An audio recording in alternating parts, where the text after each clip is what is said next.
Hey, thank you for joining me today. I'm going to cover an important topic. It's a timely topic. I'm getting this question a lot these days because it's about the pandemic and commercial real estate. I'm going to take just a few minutes. My name is Mark Hulsey with Results Commercial, Minneapolis, St. Paul, Minnesota. I've got to address this. I really haven't talked too much about this, but we talk about it every day, all day long, and that's what's going on with the pandemic and commercial real estate. What effect is it having on the marketplace? So I could go on for a long time about this. I'm not going to do that. Let me kind of tell you what we're seeing here. Now, we're still kind of in the early stages.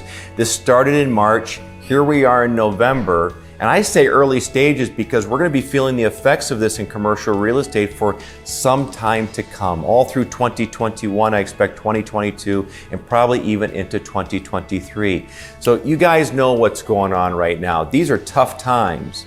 When we first saw this happening in early March, because I've gone through a number of real estate cycles in my real estate career, we did not underestimate this. We knew this was going to be bad, like really bad. And what's interesting to you guys is that it's very different than the recession of 2008, when on one hand the residential market and the commercial market were both having a tough time. In the pandemic right now, residential real estate's out there in our marketplace and a lot of markets in the US, it's still doing very, very well with low interest rates, high market demand, low inventory. Residential agents are out there, they're killing it and product is being moved.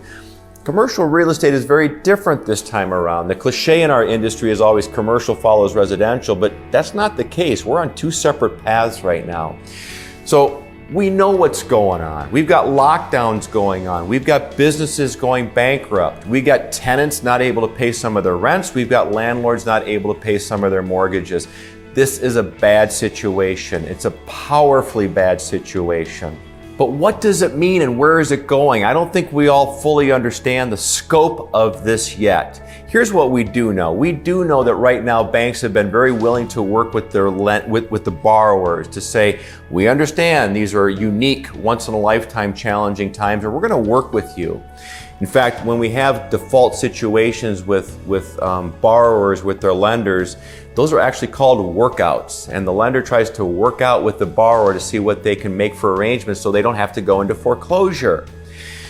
What we think is about to come is that we're going to reach kind of the end of this idea of being able to work out some of these loans. And ultimately, lenders are going to have to say to the borrowers, either you're going to need to sell the property, or we're going to have to go through foreclosure, or we might need to think about a deed in lieu. A deed in lieu is just simply basically saying, bank, here's your property back without having to go through a formal foreclosure process. Of course, investors are very opportunistic. It creates kind of that vulture environment when investors can look at this and go, here we go. These are days of opportunity. As we see businesses failings and properties coming on the market, where's that great deal? Because that's what investors are based on, is where's that next great deal coming from? And are there some deals coming? Yeah, probably. Is there a lot of money in the marketplace? Absolutely. There still is that. But there's also a tremendous amount of uncertainty when we're watching the retail markets and the office markets suffer greatly. I don't know. I'm a long-time investor myself, and I truly would still be a bit cautious about the idea of what's going to be happening with the retail market, the office market. You may buy a good deal on that retail building, but can you tenant the building? Of course, location is everything, as you guys know, and the same thing's going to be applying here in the future. If you can be picking up that good property in the prime locations, you're always going to have yourself something pretty good. Let me take just a minute and talk about the product categories, because that's really what we touch on a lot every single day. And that just simply means, where is the pain? I just mentioned to you that retail and office are two areas where they're feeling a lot of pain today. Retail leads the pack, you guys. That's really it. Okay, retail properties are in a tough spot today. With offices, we all know people are working from home. We understand what the vacancy levels are right now, or occupancy levels, lack of occupancy in many of our central business districts across the United States. Those two categories have been enormously disrupted by the pandemic. The counter of that, you guys, has been that industrial properties are going strong. Multifamily properties are going strong. And so when we talk, so people say, Mark, how's the commercial market? I go, what part of the commercial market? Commercial is very, very big. From net lease investments to land, office, retail, industrial. We've got a lot of different categories in here. We don't know where this is going to end up, that's for sure. We know that there's a lot of opportunity during these times.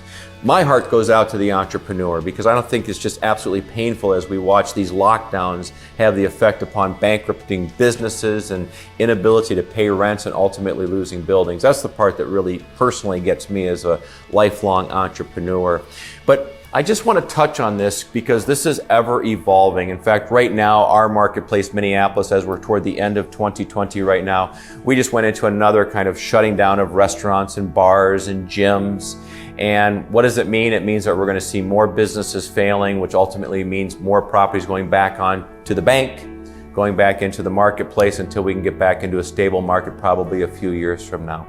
So I'm happy to help any of you out if you've got questions about this. We watch our trends closely. You can find us at resultscommercial.com.